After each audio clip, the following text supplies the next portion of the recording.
So as you sit up straight and open up this channel to the brain, in one slow, steady breath, as you inhale, you're going to lift those muscles, perineum front and back, up at the same time.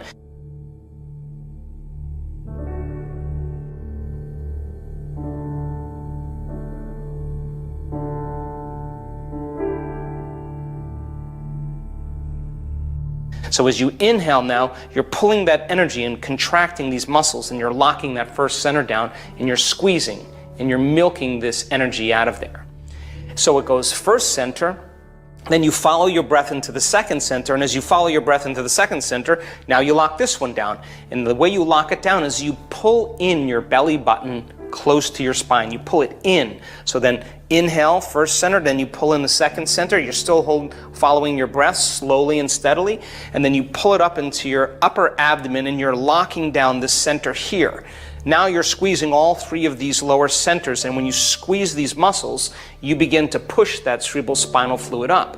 You follow your breath up into your chest, shoulders down. You follow it through your throat, straighten your spine. You follow it all the way up to the top of your head. Now, where you place your attention is where you place your energy. So you want that energy to move right to the top of your head.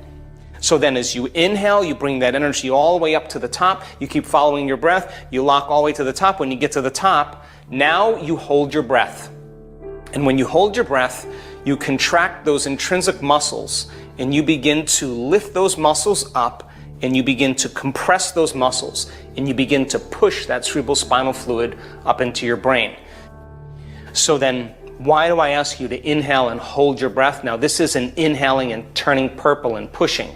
If you're doing that, you're doing it wrong. It's a slow, steady breath, and you follow that breath all the way to the top, either to the top of your head, or you put your awareness on where that pineal gland is between the back of your throat and the back of your head. Now, when you inhale, that inhalation is very slow and very steady. It's not a big inhalation and pushing. It's a slow, steady breath, and you're contracting these muscles and coordinating it, and you're following your breath all the way to the top of your head. And when you get to the top of your head, I'm going to ask you to inhale a little bit more, and as you pull up, you're going to lock these muscles down even further, and you're lifting them up. Once you lift them up and you have your attention either on the top of your head or the space that your pineal gland occupies in space, I'm going to ask you to lock those muscles down and pump, squeeze, or push. And I want you to push that fluid up into your brain by squeezing the muscles, not by holding your breath harder, but by squeezing those muscles. And I want you to begin to pump that fluid and begin to compress up against your pineal gland. A few last points.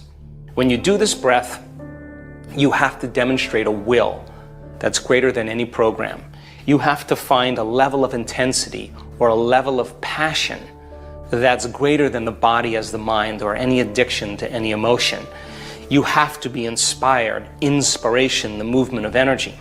Next, it's important for you to keep practicing. Many people, they do it once or twice and they say, nothing happened, I'm going to give up. But my question is, how long have you been thinking and feeling in these loops, and what is it going to take to begin to disturb that energy? So you begin to shake it loose, and once it shakes loose and that sympathetic nervous system switches on, it's a moving freight train, it's a moving locomotive, and that energy is very intense. And for some people, their body will do unusual things. That's information trying to be integrated into it. Don't be afraid of it. Just surrender into it. If your body does weird things, more than likely that's energy moving to your brain. If you have a lapse of consciousness, or you all of a sudden find yourself on the ground, that's energy moving into your brain. It's happened to me numerous times. It's a sign that you're getting close, or at least doing it correctly. We use the breath many times before we start our disciplines. Why? Because once this energy starts to move, and a movement of that energy, once it reaches the brain, is going to create a positive charge in the head and a negative charge at the base of the spine.